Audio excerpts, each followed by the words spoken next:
தேவ சமூகத்தில் நம்ம அப்படியே ஜெபிக்க போகிறோம். பரிசுத்த ஆவியானவரே, அப்பா தேவன் எங்களோடு பேசுவீராக, எங்களோடு இடைபடுவீராக, எங்களோடு பேசுவீராக. ஜலத்தின் மேல் அசைவாடின ஆவியானவர் வார்த்தையை கொண்டு பேசுங்கப்பா.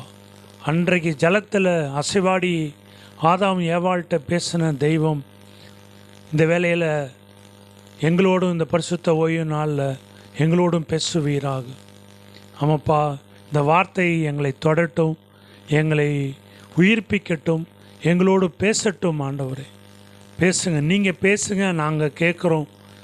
ஆமாப்பா, எங்களிடத்துல என்ன குறைகள் இருந்தாலும் தயவாய் ஒரு விசை மன்னித்து சுத்திகரித்து வேலெடுத்து பாதுகாத்து இந்த வார்த்தை எங்களுடைய இருதயத்துக்குள்ளே போகட்டும். ஆண்டவரே அப்பா, இந்த வார்த்தை இருதயத்தில் போய் பதியட்டும்.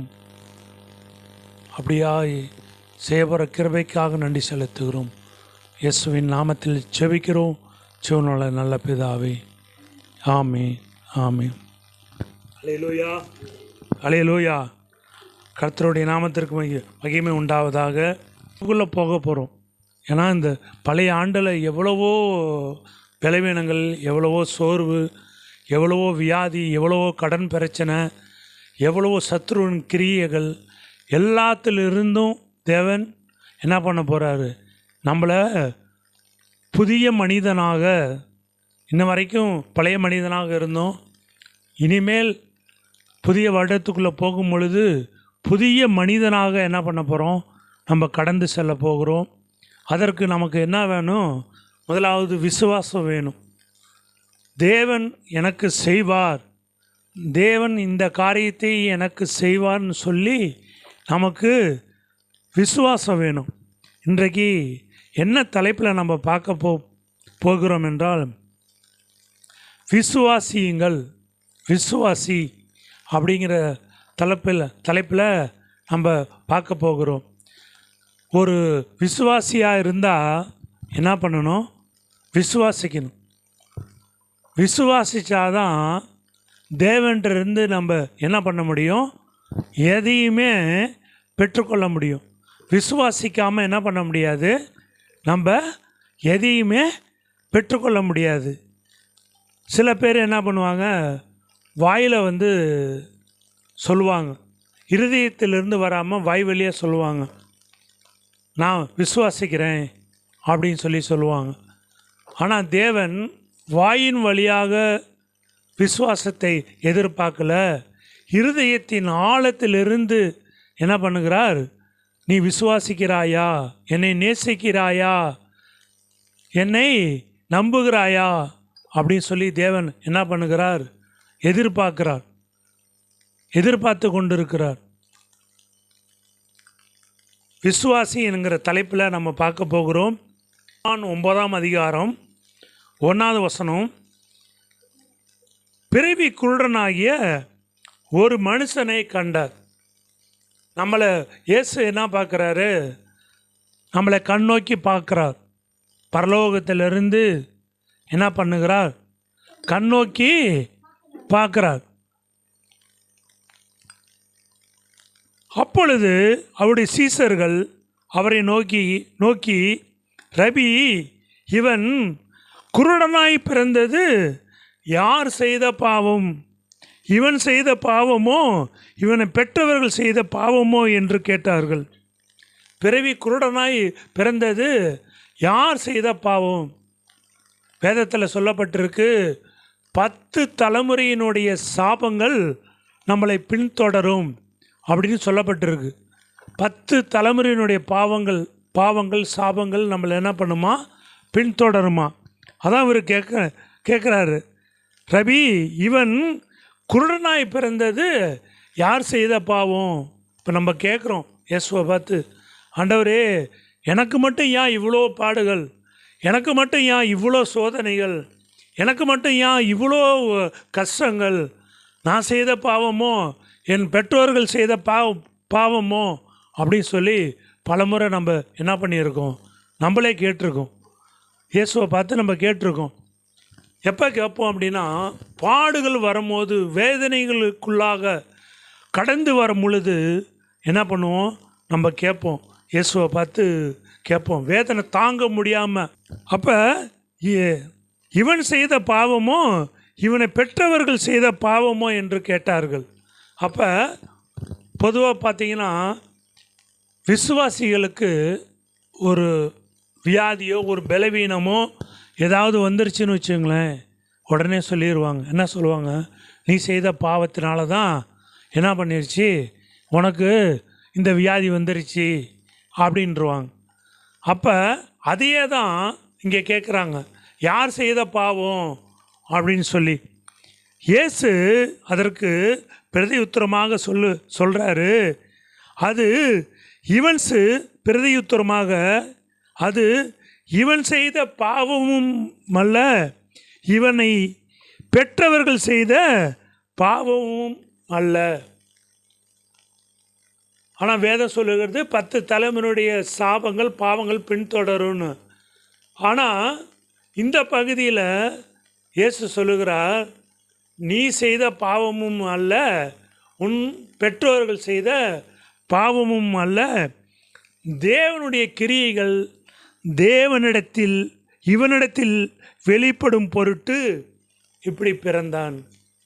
சில பாவங்கள் நம்ம செய்கிற தவறுனால பாவம் வரும். பெற்றோர்கள் செய்த பாவத்தினால தப்புனால நமக்கு பாவங்கள் வரும். மூன்றாவதாக தேவனுடைய நாமம் மகிமைப்படும்படியாக நமக்கு பாவங்கள் சாபங்கள் பின்தொடரும். அப்படி தான் இந்த குருடனுக்கு தேவனுடைய நாமம் மகிமைப்படும்படியாக தேவனுடைய அந்த கிரியைகள் வெளிப்படும்படியாக என்ன பண்ணார், இவனுக்கு அந்த வியாதியை தேவன் அனுப்பினார் அப்படின்னு சொல்லி வேதம் சொல்லுகிறது. உடனே பாருங்கள், நான் உலகத்தில் இருக்கையில் உலகத்திற்கு ஒளியாய் இருக்கிறேன். 4ஆம் வசனம் சொல்லப்படுகிறது, பகற்காலம் இருக்கும் மட்டும் நான் என்னை அனுப்பினருடைய கிரியைகளை செய்ய வேண்டும்.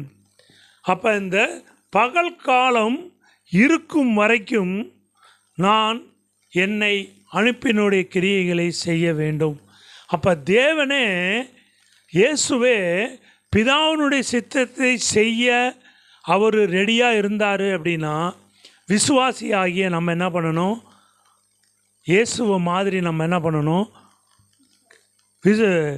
கிரியைகள் செய்ய தேவனிடத்தில் பூமியில் கிரியைகள் செய்ய நாம் தயாராய் இருக்க வேண்டும். அது மாத்திரமல்ல, ஒருவனும் கிரியை செய்யக்கூடாத ராக்காலம் வருகிறது. ஒருவரும் கிரியை செய்யக்கூடாத ராக்காலம் ஒன்று வருகிறது. அப்போ பகற்காலன்னு ஒன்று இருக்குது, ராக்காலன்னு ஒன்று இருக்குது. ஆண்டவர் சொல்கிறாரு, இதோ ராக்காலம் வருகிறது, நான் உலகத்தில் இருக்கையில் உலகத்திற்கு ஒளியாய் இருக்கிறேன். உலகத்தில் நான் இருக்கேன், அதனால் ஒளி நம்மளிடத்தில் இருக்கிறது. இயேசுவை யாரெல்லாம் ஏற்றுக்கொள்கிறார்களோ அவர்களிடத்தில் ஒளி வரும். இயேசுவை ஏற்றுக்கொள்ளாதவர்களிடத்தில் இருள் அண்டிக்கொள்ளும். இங்கே சொல்லப்பட்டிருக்கு, நான் உலகத்தில் இருக்கையில் உலகத்திற்கு ஒளியாய் இருக்கிறேன். அப்போ ஒளி நம்மளிடத்தில் வந்துருச்சுன்னு வச்சுங்களேன், நமக்கு வியாதி இல்லை, வறுமை இல்லை, பலவீனம் இல்லை, தரித்திரம் இல்லை, பாடுகள் இல்லை. ஆனாலும் இதெல்லாம் உலகத்து மனிதனுக்கு வருவது போல நமக்கும் வரும். ஆனால் உலகத்தானால் என்ன பண்ண முடியாது, அதிலிருந்து வெளியில் வர முடியாது. ஆனால் தேவனுடைய பிள்ளைகளாகிய நம்ம என்ன பண்ணிடுவோம், அதிலிருந்து வெளியில் வந்துடுவோம். எப்படி வெளியில் வர முடியும் அப்படின்னா, அதுக்கு தான் நமக்கு விசுவாசின்னு பேர் கொடுக்கப்பட்டிருக்கு. நம்ம ஜெபம் பண்ணி என்ன பண்ணிடுவோம், நம்ம அந்த காரியத்திலிருந்து வெளியில் வந்துடுவோம். 7ஆம் வசனத்தில் பாருங்க, நீ போய் சீலோவாம் குளத்திலே கழுவு என்றார். ஆண்டவருடைய அற்புதம் பார்த்தீங்கன்னா பல விதத்தில் இருக்குது. ஒரு முறை ஆண்டவர் சொல்லுகிறார், 12 வருஷமாக பெரும்பாடு உள்ள ஸ்திரியை பார்த்து தேவன் சொல்லுகிறார், என்ன சொல்கிறார்னா, நீ உங்களுடைய வஸ்திரத்தை நான் தொட்டால் சுகமாவேன்னு சொல்லி அவள் விசுவாசித்தாள். இயேசு அற்புதம் செய்யல. இயேசு போய் அந்த மகளை தொடலை. ஜனக்கூட்டத்தின் மத்தியில் என்ன பண்ணா, இயேசுனுடைய அந்த வஸ்திரத்தின் ஓரத்தை போய் தொடரா. தொட்டோன்னே ஆண்டவர் கேட்குறாரு, என்னை தொட்டது யார்?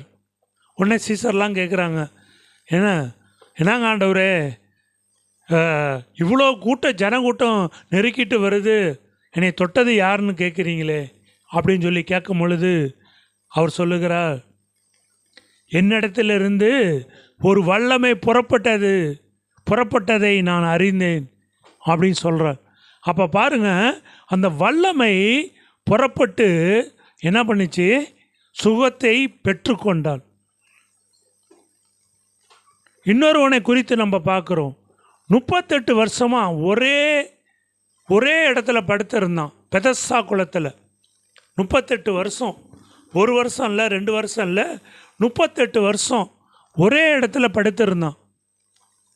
அவனை இயேசு எப்படி சுகமாக்குனாராம்? இவர் போய் அவன்கிட்ட சொல்கிறாரு, மகனே, நீ உன் படுக்கையை எடுத்துக்கொண்டு நட. அவன் நினச்சிட்டு இருந்தான், இந்த குளம் கலக்கப்படும் பொழுது ஒரு தேவ தூதன் வந்து இறங்கி குளத்தை கலக்குவான், அப்பொழுது நான் போய் இறங்கினா நான் சுகமாவேன் அப்படின்னு சொல்லி இவன் நினச்சிட்டு இருந்தான். ஆனால் ஆண்டவர் பாருங்க, இவர் அவனை தேடி என்ன பண்ணுறாரு, போகிறார். போய், மகனே, நீ என்ன பண்ணு, நீ படுக்கையை எடுத்துக்கொண்டு நீ நட அப்படின்னு சொல்கிறார். இன்னொரு இடத்துல பாருங்க, லாசரு மரித்து போயிட்டான். 3 நாள் ஆயிடுச்சு, கல்லறையில் வச்சுட்டாங்க. 3 நாள் ஆயிடுச்சு, நாத்தம் எடுத்திருக்கும் பாடி. அப்போ பாருங்க, எல்லாரும் சொல்கிறாங்க, என்ன சொல்கிறாங்க, இந்த சரீரம் நாத்தம் எடுத்த சரீரம், அதனால் நீங்கள் என்ன பண்ணுங்க, இவன் இனிமேல் உயிரோடு வருவது கூடாத காரியம் அப்படின்னு சொல்லி எல்லாரும் நினைக்கிறாங்க. அப்போ இயேசு, லாசருவே, நீ கல்லறையிலிருந்து நீ எழுந்து வா அப்படின்னு சொன்ன உடனே அவன் பாருங்க, புது மனிதனாய் என்ன பண்ணானா, எழும்பி வந்தான்னு சொல்லி வேதம் சொல்லுகிறது. அப்போ பார்த்தீங்கன்னா ஆண்டவருடைய அற்புதங்கள் பார்த்தீங்கன்னா பல விதத்தில் நான் இப்படி தான் நான் சுகம் கொடுப்பேன், இப்படி தான் நான் உனக்கு விடுதலை கொடுப்பேன் அப்படின்னு இல்லாதபடிக்கு தேவன் என்ன பண்ணுகிறார், எல்லா விதத்திலையும் என்னால் உனக்கு சுகம் கொடுக்க முடியும் அப்படின்னு சொல்லி தேவன் அற்புதம் செய்கிறார். அப்போ இந்த அற்புதத்தை பெற்றுக்கொள்ள நம்ம என்ன பண்ணணும்னா, நம்ம விசுவாசிக்கணும். அதுக்கு தான் நமக்கு பேர் கொடுக்கப்பட்டிருக்கிறது விசுவாசி என்று பெயர். அப்போ விசுவாசி என்று பெயர் வைத்து கொண்டு நம்ம விசுவாசிக்காமல், எனக்கு இது நடந்துருமோ, இந்த தீங்கு வந்துடுமோ, இந்த வியாதி வந்துடுமோ, இந்த வறுமை வந்துடுமோ, இந்த கடங்காரன் நம்மளை அமுத்திடுவானோ அப்படின்னு சொல்லி நம்ம கலங்கி கொண்டு இருந்தோம்னா நமக்கு பேர் விசுவாசி இல்லை, அவிசுவாசி அப்படின்னு சொல்லி வேதம் சொல்லுகிறது. அப்போ பாருங்களேன், என்ன நடக்குது இங்கே அப்படின்னு பார்த்தா, போய் இவன் சீலோவாம் குளத்தில் போய் என்ன பண்ணுறான், கழுவுனோன்னு சீலோவாம் என்பதற்கு அனுப்பப்பட்டவன் என்று அர்த்தமோ. அவன் போய் கழுவின உடனேயே என்ன நடக்குது பாருங்க, பார்வை அடைஞ்சிட்டான். அந்த தண்ணியில் போய் சிலவம் குளத்தில் போய் அப்படியே முகத்தை கழுவுன உடனேயே பார்வை அடைஞ்சிட்டான். பார்வை அடைஞ்சவன் பாருங்கள், இங்கே தான் அவனுடைய விசுவாசம் பெரிதாக இருக்கிறது.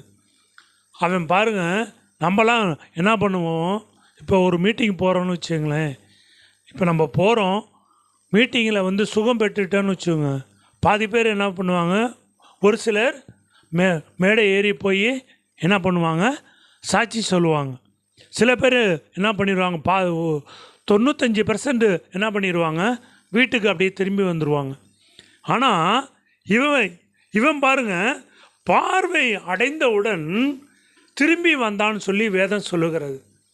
அப்போ இயேசுவின் இடத்தில் நம்ம திரும்பி போகிறோமா, திரும்பி பார்க்குறோமா, இயேசுவை நோக்கி பார்க்குறோமா, இயேசுவை கண்ணோக்கி பார்க்குறோமா, இயேசுவே நீங்கள் இந்த சூழ்நிலையிலிருந்து எனக்கு விடுதலை கொடுங்க, நாங்கள் புதிய ஆண்டுக்குள்ளே போக போகிறோம், உங்களுடைய கிறிஸ்மஸ் நாளை கொண்டாட போகிறோம், நீங்கள் என்ன பண்ணுங்க, எங்களை புதிய மனிதனாய் மாற்றுங்க, எப்படி நீங்கள் புது சிருஷ்டியாய் இந்த பூமிக்கு வந்தீரோ அதுபோல் எங்களை புதிய மனிதனாய் மாற்றுங்க அப்படின்னு சொல்லி நம்ம கேட்கணும். 10வது வசனம் பாருங்களேன். அப்பொழுது அவர்கள் அவனை நோக்கி, உன் கண்கள் எப்படி திறக்கப்பட்டது என்றார்கள். எல்லாரும் கேட்குறாங்க, எப்படி உன் கண்ணு திறக்கப்பட்டுச்சு நீ சொல்லு, ஏன்னா நீ குருடன், எங்களுக்கு எல்லாத்துக்கும் தெரியும். அப்படி இருக்கிற வேளையில் உனக்கு எப்படி கண்கள் திறக்கப்பட்டுச்சு அப்படின்னு கேட்குறாங்க. கேட்கும் போது அப்பொழுது அவர்கள் அவனை நோக்கி, உன் கண்கள் எப்படி திறக்கப்பட்டது அப்படின்னு கேட்குறாங்க. அவன் பிரதியுத்தரமாக சொல்கிறான் பாருங்க, இயேசு எனப்பட்ட ஒருவர் சேறு உண்டாக்கி என் கண்களின் மேல் பூசி, நீ போய் சீலோவாம் குளத்திலே கழுவு என்றார். அப்படியே நான் போய் கழுவி பார்வையடைந்தேன். அவன் சொல்கிறான், இயேசு என்கிற ஒருவர் வந்தார், என்ன பண்ணார், நீ போய் சீலோவாம் குளத்தில் போய் உன்னுடைய முகத்தை நீ என்ன பண்ணு, நீ கழுவு, அப்போ உனக்கு கண் பார்வை கிடைக்கும் அப்படின்னு சொன்னார். நான் பார்வை அடைந்தேன். இப்போ விசுவாசி ஆகிய நம்ம போய் வெளியில் போய் சொல்கிறோமா இயேசுவை பற்றி? ஏன்னா இன்றைக்கி எல்லாம் பயப்படுறோம், எல்லாருமே என்ன பண்ணுறோம், பயப்படுறோம். அவங்க ஏதாவது சொல்லிடுவாங்களோ, இவங்க ஏதாவது சொல்லிடுவாங்களோ, என் கணவர் ஏதாவது சொல்லிடுவாரோ, இல்லை பக்கத்து வீட்டுக்காரங்க ஏதாவது சொல்லிடுவாங்களோ அப்படின்னு சொல்லி நம்ம பயப்படுறோம். ஆனால் இவன் பாருங்கள் எவ்வளோ தைரியம் பாருங்கள். அங்கே சொன்னான், பார்வை அடைஞ்சோன்னு திரும்பி வந்தான். இங்கே பாருங்கள் என்ன பண்ணுறான், அப்படி நான் போய் கழுவி பார்வையடைந்தேன் என்றான். அப்பொழுது அவர்கள், அவர் எங்கே என்றார்கள். அவன் எனக்கு தெரியாது என்றான். ஏன்னா அவனே ஒரு குருடன், அவனுக்கு எப்படி தெரியும், அவனுக்கு என்ன பண்ணாது தெரியாது.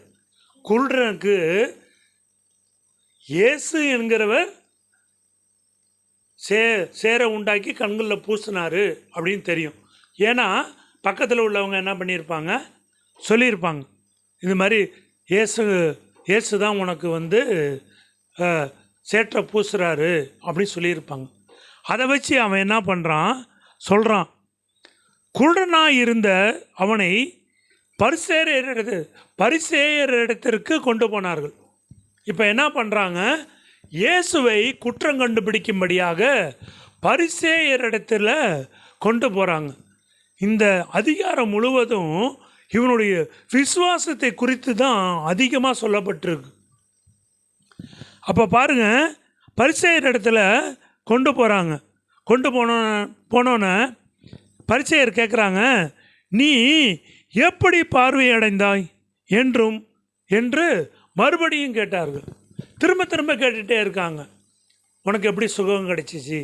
இப்போ நாங்கள் சொல்கிறோம் பாருங்கள், 7 வருஷமாக குழந்தை பாக்கியம் இல்லாமல் இருந்தோம். தேவன் என்ன பண்ணார்? எங்களுக்கு அற்புதமாய் டாக்டர்லாம் கைவிட்டுட்டாங்க. டாக்டர்லாம் என்ன பண்ணிட்டாங்க? கைவிட்டாங்க. ஏன்னா எனக்கு பிறவிலே ஒரு கிட்னி கிடையாது, அந்த லெஃப்ட் சைடு இருக்கிற எந்த டீப்பும் கிடையாது. அதனால் உனக்கு என்ன பண்ணாது, உங்களுக்கு குழந்தை பிறக்காது, நீங்கள் டெஸ்ட் பேபியும் ட்ரை பண்ண முடியாது. அதனால் நீங்கள் என்ன பண்ணுங்கள், நீங்கள் போய் ஒரு குழந்தையை தத்து எடுத்துக்குங்கன்னு சொல்லி டாக்டர் சொல்லிட்டாங்க. அப்போ பாருங்கள், அப்போ நாங்கள் என்ன பண்ணோம்? தேவனை விசுவாசித்ததுனால இன்றைக்கி தேவன் என்ன பண்ணார்? 2 குழந்தையை அற்புதமாய் தேவன் கொடுத்தார். 1 இல்லை 2 குழந்தையை தேவன் என்ன பண்ணார்? கொடுத்தார். அப்படி இவன் என்ன பண்ணுறான்? மறுபடியும் என்ன பண்ணிகிட்டே இருக்கான்? போய் சொல்லிகிட்டே இருக்கான். யாரெல்லாம் கேட்குறாங்களோ அவங்ககிட்டலாம் என்ன பண்ணுறான்? போய் சொல்கிறான். அதற்கு அவர் என் கண்களின் மேல் சேற்றை பூசினார், நான் கழுவினேன், காண்கிறேன். அவ்வளோதான். அவர் யாரெல்லாம் எனக்கு தெரியாதுங்க. அவர் எப்படியேப்பட்டவர்னு எனக்கு தெரியாது. இயேசுன்னு ஒருத்தர் வந்தார், சேற்றை பூசினார். சேற்றை பூசி என்ன பண்ணார்? கண்களில் வச்சார். சீலோவாம் குளத்தில் போய் என்ன பண்ணார்? கழுவ சொன்னார். நான் கழுவுனோன்னே என் கண் திறக்கப்பட்டுருச்சு. அவ்வளோதாங்க எனக்கு தெரியும் அப்படின்னு சொல்கிறான். 16வது வசனத்தில் பாருங்கள், பரிசேயரில் சிலர் திரும்பவும் அந்த மனுஷன் ஓய்வு நாளை கை கொள்ளாததினால் அவன் தேவனிடத்திலிருந்து வந்தவன் அல்ல என்றார்கள். அந்த இயேசு என்கிற மனிதன் ஓய்வு நாளை கை கொள்ளாதனால தேவனிடத்திலிருந்து வந்தவன் அல்ல அப்படின்னு சொல்கிறாங்க. 16வது வசனம் பாருங்க, 140வது பக்கம், 140வது பக்கம், 9வது அதிகாரம், 16வது வசனம். மனுஷன் இப்படிப்பட்ட அற்புதங்களை எப்படி செய்வான் என்றார்கள். என்ன கேட்குறாங்கன்னா, அவன் தேவனிடத்திலிருந்து வந்தவன் அல்ல என்றார்கள். வேறு சிலர், பாவியாக இருக்கிற மனுஷன் இப்படிப்பட்ட அற்புதங்களை எப்படி செய்வான் என்றார். பரிசேயர் சொல்கிறாங்க, இவன் தேவனிடத்திலிருந்து வந்தவன் அல்ல அப்படின்னு சொல்கிறாங்க. வேறு சிலர் சொல்கிறாங்க, பாவியான மனுஷனால் என்ன பண்ண முடியாது, இப்படிப்பட்ட அற்புதத்தை செய்ய முடியாது அப்படின்னு சொல்கிறாங்க. அவர் ஒரு தீர்க்கதரிசி என்றார்கள். அவங்க சொல்கிறாங்க, அவர் ஒரு தீர்க்கதரிசி தான் அப்படிங்கிறாங்க. அப்போ உடனே என்ன பண்ணுறாங்க, சரி இவனுடைய இந்த குருடனுடைய தாய் தகப்பன்மார்களை அழைத்து நம்ம கேட்போம், ஏன்னா இவன் பொய் சொல்கிறானா அப்படின்னு சொல்லி நம்ம பார்க்கலாம் அப்படின்னு என்ன பண்ணுறாங்க, பார்வை அடைந்தவனுடைய தாய் தகப்பன்மாரை அழைப்பித்து அவர்களை நோக்கி, உங்கள் குமாரன் குருடனாய் பிறந்தான் என்று சொல்கிறீர்களே, அவன் இவன்தானா? திரும்ப என்ன பண்ணுறாங்க, அவங்களுக்கு சந்தேகமே போகல.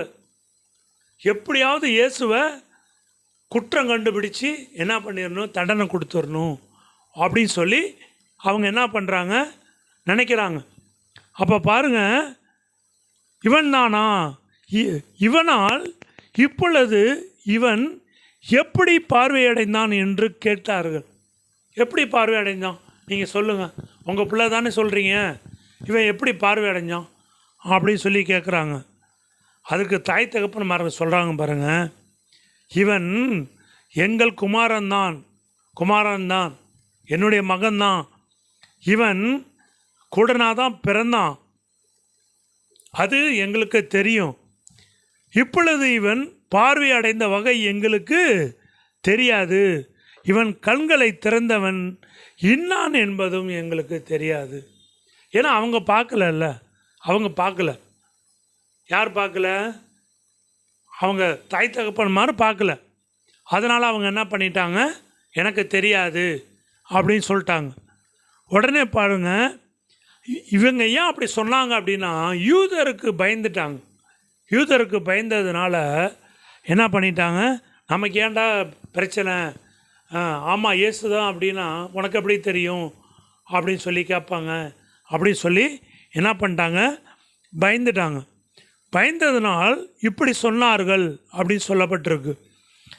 அதற்கு அவங்க என்ன பண்ணிட்டாங்கன்னா, எனக்கு தெரியாதுங்க, நீங்கள் என்ன பண்ணுங்கள், என் மவனையே நீங்கள் என்ன பண்ணுங்கள், நீங்கள் கேளுங்க, எங்களுக்கு தெரியாது அப்படின்னு சொல்லிட்டாங்க.